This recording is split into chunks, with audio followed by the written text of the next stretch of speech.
আজকে বানাবো chicken white sauce pasta. প্রথমে একটা সসপ্যানে জল নিয়ে নেব। বেশ ভালো পরিমাণে জল নিতে হবে। জলে এবার লবণ দেব আর সাদা তেল দেব। যেই জল ফুটে উঠবে এর মধ্যে পাস্তাটা দিয়ে দেবো। গ্যাসটা সিম করে নেব।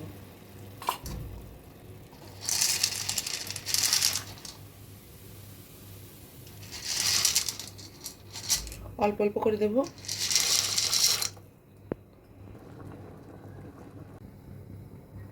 পাস্তা সেদ্ধ হয়ে এসছে, এবার জলটা ছেঁকে নেব।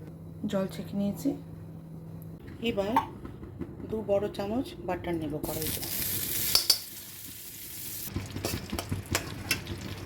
এবার বাটারের মধ্যে কুচনো রসুন দেব। এবার যেই পরিমাণে বাটার নিয়েছিলাম সেম পরিমাণে ময়দা নেব, 2 বড় চামচ। এবার একটু নাড়াচাড়া করে নেব।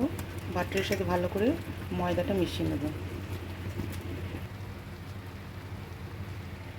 এবার দুধ ঢেলে দেব।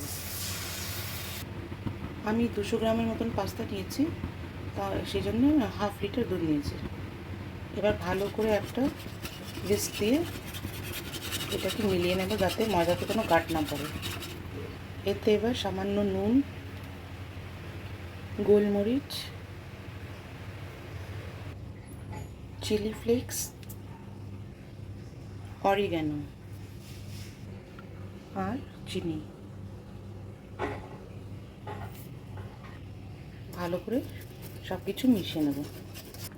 এবার সামান্য টমেটো কেচাপ দিয়ে দেবো। ভালো করে মিক্স করে নেব। এবার সেদ্ধ করে রাখা চিকেনের টুকরো দেব আর 1 স্লাইস চিজের দিয়ে দেব। দিয়ে সব কিছু ভালো করে একবার মিশিয়ে নেব। এবার সিদ্ধ করে রাখা পাস্তাটা দিয়ে দেব। ভালো করে সব মিক্স করে নেব। আমাদের পাস্তা রেডি।